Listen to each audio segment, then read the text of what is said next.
Why do we care about the range of motion that we have in our shoulders? Well, we want muscles that are strong but also flexible. And if you're like most people and you have a desk job, then your posture for much of the day is probably like this, from typing or writing or slouching or just stress. We want to open this up. We want to get a better range of motion. Remember, we're looking for strong and flexible. Strong and flexible means we're a little bit less likely to have problems with injuries, and that is a great thing. So try these windmills.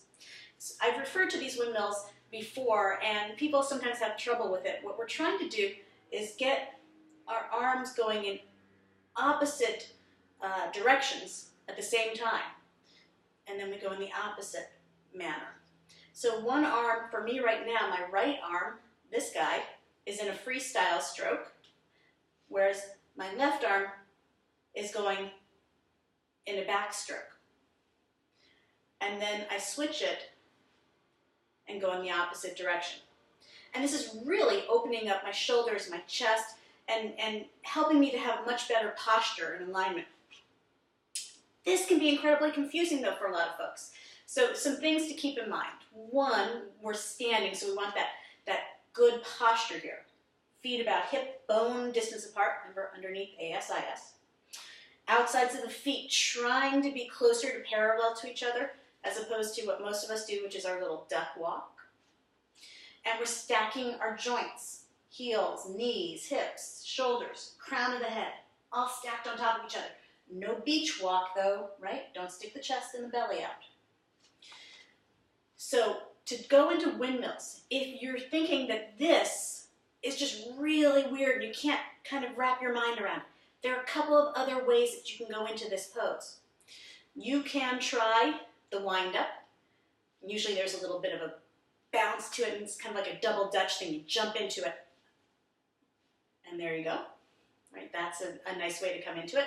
You could try starting off with your arms up top and dropping them into it. One goes forward, one goes back. Some people like to reach their arms straight in front of them and do it this way.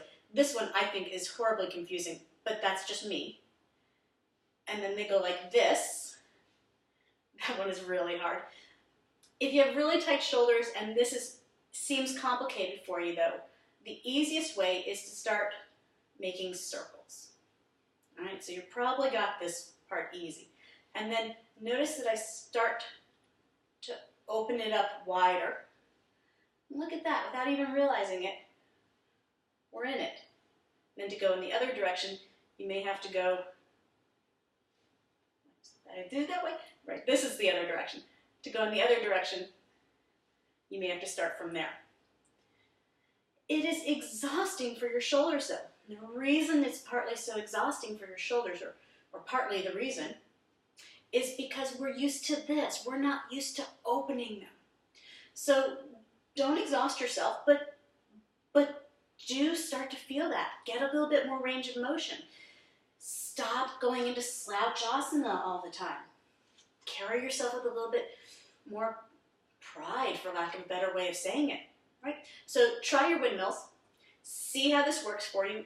If you're feeling really confident with your windmills, then check out the video on the figure 8 arms, and that will just blow your mind. All right, so work on this, and I'll see you later. Thanks. Bye.